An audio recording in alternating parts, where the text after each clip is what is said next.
कारगिल विजय दिवस की ढेर सारी शुभकामनाएं। आज 26 जुलाई है, आज कारगिल विजय दिवस है। तो वहीं आज के दिन भी मोदी जी राजनीति करने से बाज नहीं आए। शहीदों पे कम बोले, लेकिन कांग्रेस पर सबसे ज्यादा बोले। तो वहीं अग्निवीर योजना को सही ठहराते हुए मोदी जी नजर आए। आइए बात करते हैं। नमस्कार, मेरा नाम विश्वजीत कुमार और आप देख रहे हैं वाक फॉर इंडिया न्यूज।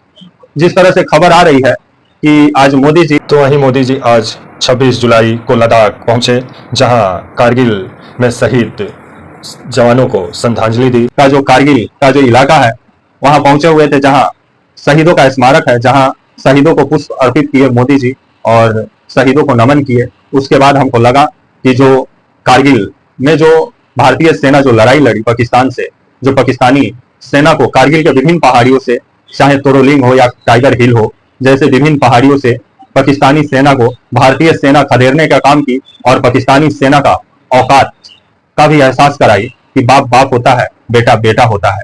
तो वहीं ये जो युद्ध हुआ था, 3 महीना ये युद्ध चला था कारगिल का, और जिस युद्ध में भारतीय सेना का शहादत भी हुआ था और सबसे ज्यादा भारतीय सैनिक इस युद्ध में अपनी शहादत दिए थे। 600 से ऊपर भारतीय सैनिकों का शहादत इस कारगिल के युद्ध में हुआ था, जहां विभिन्न पहाड़ियों पे चोरी छुपे आके पाकिस्तानियों के द्वारा कब्जा कर लिया गया था। जिस कब्जा को छुड़ाने के लिए 600 भारत के सपूत भारत माँ पे निछावर हो गए और अपनी प्राणों की आहुति दे दी और शहादत दे दी और शहीद हो गए।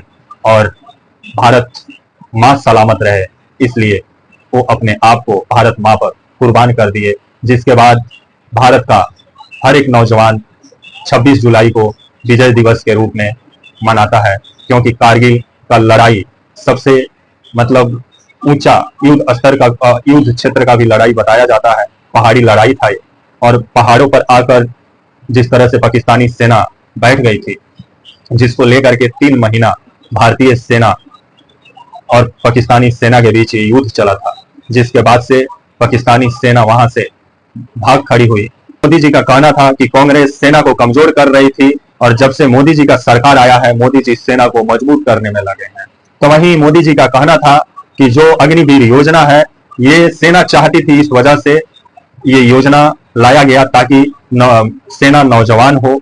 लेकिन इस योजना को लेकर के जो पूर्व आपके जर्नल हैं MM नरवरे साहब, वो अपने किताब जो है उनका आपका 4 स्टार ऑफ डेस्टिनी, जो किताब को मोदी जी बेंड कर दिए हैं, क्योंकि इसमें मोदी जी का खिलाफ में कुछ बात है, जिस वजह से भारत में इस किताब पर प्रतिबंध लगा दिया गया है। जो आपका पूर्व जो जर्नल साहब हैं MM नरवरे साहब का जो किताब है 4 स्टार ऑफ डेस्टिनी, जिसमें वो साफ लिखे हैं और ये साफ कह रहे हैं कि जिस तरह से अग्निवीर योजना ये सेना पे थोपा गया था, क्योंकि सेना चाहती ही नहीं थी कि अग्निवीर योजना लाया जाए, क्योंकि सेना टूर ऑफ ड्यूटी का प्रावधान लेके आई थी, जिसको सरकार मानी नहीं और एक नया योजना सरकार सेना पर थोपने का काम की। इस पर मोदी जी कुछ नहीं बोले। तो वहीं मोदी जी का कहना था कि सेना को नौजवान बनाने के लिए अग्निवीर योजना लाना जरूरी था।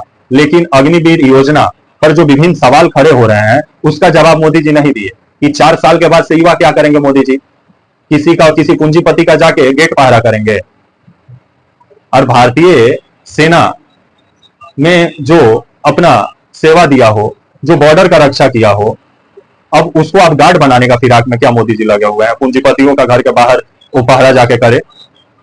जिस तरह से विभिन्न सवाल खड़े हो रहे हैं अग्निवीर योजना को लेकर के, और राहुल गांधी भी विभिन्न सवाल खड़ा किए कि ये भेदभाव वाला योजना है, क्योंकि इसमें अग्निवीर योजना में है कि जब आप युद्ध के समय में जब आप अपनी शहादत देंगे, तब आपको शहीद माना जाएगा।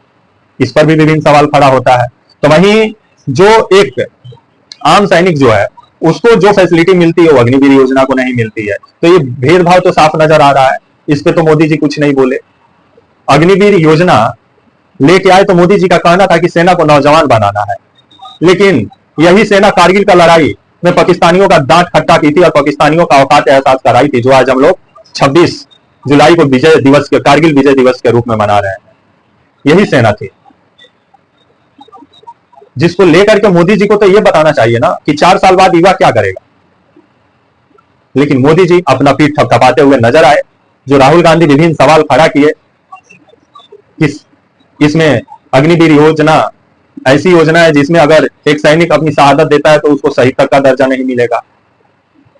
तो ये सोचने वाली बात है ना, क्योंकि एक नौजवान बॉर्डर पे जाके अपनी प्राण की आहुति दे रहा है तो उसको तो शहीद का दर्जा तो मिलना चाहिए। जो फैसिलिटी एक आम सैनिक को मिलती है वो फैसिलिटी अग्निवीर के सैनिक को नहीं मिलती है, जिसको लेकर के राहुल गांधी विभिन्न सवाल भी संसद में खड़ा किया और उनका कहना था कि ये भेदभाव फैलाने वाला योजना है सेना में। तो इसका जवाब मोदी जी नहीं दिए। मोदी जी कांग्रेस पे लगे सवाल खड़ा करने, और 50 साल पुराना नेहरू और मोदी जी जिस तरह से कांग्रेस को लेकर के आजकल ज्यादा हमलावर रहते हैं, लेकिन मोदी जी अग्निवीर योजना को लेकर के जो पूर्व आपके जो जनरल साहब हैं MM नरवरे साहब, जिनका किताब है फॉर स्टार ऑफ डेस्टिनी, जिसमें वो साफ बोल रहे हैं कि ये सेना पे थोपा गया था, तो इस पे मोदी जी आप क्यों नहीं बोल रहे हैं? आप पूछे तो उनका किताबें बैंड हो गया है, अब भारत में प्रतिबंध हो गया कि अब आप ये जो MM नरवरे साहब का जो किताब है फॉर स्टार ऑफ डेस्टिनी, इसको आप नहीं खरीद सकते हैं, नहीं पढ़ सकते हैं। इस पर भी विभिन्न सवाल खड़ा हो रहा है। तो वहीं आज कारगिल विजय दिवस के शुभ अवसर पे मोदी जी शहीदों को तो नमन किए, लेकिन शहीदों पे कम बोले, लेकिन कांग्रेस को कटघरा में खड़ा करते हुए नजर आए। और मोदी जी का कहना था कि कांग्रेस के समय में कांग्रेस सेना को कमजोर करने में लगी थी, और अग्निवीर जो योजना है वो सेना को आगे बढ़ाने वाला योजना है, जो कि पूर्व आपके जो सेना के जनरल हैं MM नरवरे साहब, वो खुद विभिन्न सवाल खड़ा कर चुके हैं अपने किताब में, लेकिन वो किताब मिलेगा ही नहीं कि हम लोग पढ़ेंगे, क्योंकि प्रतिबंध लग गया है। तो वहीं आज कारगिल विजय दिवस के शुभ अवसर पे आप सभी को ढेर सारी शुभकामनाएं। तो वहीं आज कारगिल जो 1999 में हुआ था, जो 3 महीना ये युद्ध कारगिल के क्षेत्र में चला था, विभिन्न पहाड़ियों पे जो पाकिस्तानी सैनिकों के द्वारा चोरी छुपे कब्जा किया गया था, जिसके बाद से भारतीय सेना जबरदस्त पलटवार की ये 3 महीना युद्ध चला था। और टाइगर हिल हो या तोरोलिंग का पहाड़ी हो, सब पहाड़ियों से पाकिस्तानी सैनिकों को खदेड़ कर पाकिस्तान पहुंचा दी भारतीय सेना, और भारतीय सेना पाकिस्तानियों का औकात एहसास कराई, और ये बता दी कि बाप बाप होता है और बेटा बेटा होता है। और दोबारा अगर पाकिस्तान अगर कारगिल के कोई भी पहाड़ी पर बुरी नजर देखेगा तो भारतीय सेना उसकी आंख निकाल लेगी। उसी के उपलक्ष्य में आज हम लोग 26 जुलाई को कारगिल विजय दिवस के रूप में मनाते हैं। मोदी जी तो आपको इतिहास इतना नहीं बताए होंगे, लेकिन हम बता दिए। तब तक के लिए नमस्कार, जय हिंद, वंदे मातरम।